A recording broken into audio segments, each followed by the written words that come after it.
Hey everyone, welcome back to the Maintask channel. In today's video, I'll show you how to add a new user in Salesforce step by step. This is a basic but essential task for any Salesforce admin, especially when onboarding new team members. In this video, we'll cover how to create a new user, what each key field means, and some common mistakes to avoid. So let's get started. Go to Setup and search for users. Select users and click New User. Fill in the required field. So that's the last name. We'll also fill in the first name. And the alias is filling automatically from the last name, and the email address is my email address, which also populates the username and it creates nickname automatically. Feel free to adjust this if you want to. I will just leave it as it was populated per default. Next, we need to select the user license and profile.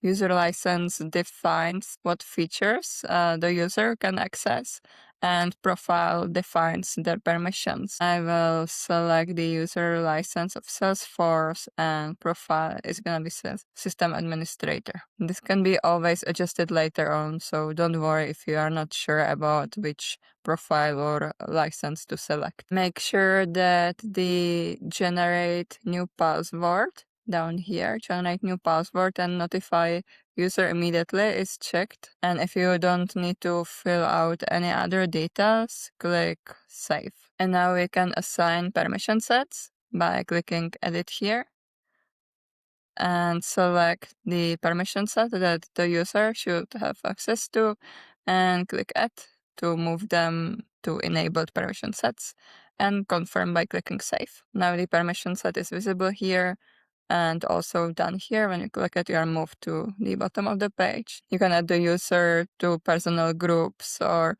add them more permissions, more licenses, whatever is common in your org. Now in my inbox, I will open the email and click Verify Account. Then I confirm reset password, type the password and the answer to the security question, and click Change Password. So now I am logged in as the new user that we have created, which verifies that everything was set up correctly. Some common mistakes that we should avoid is choosing the wrong license or profile, forgetting to activate the user, or not assigning required permission sets. Always double check these before finishing.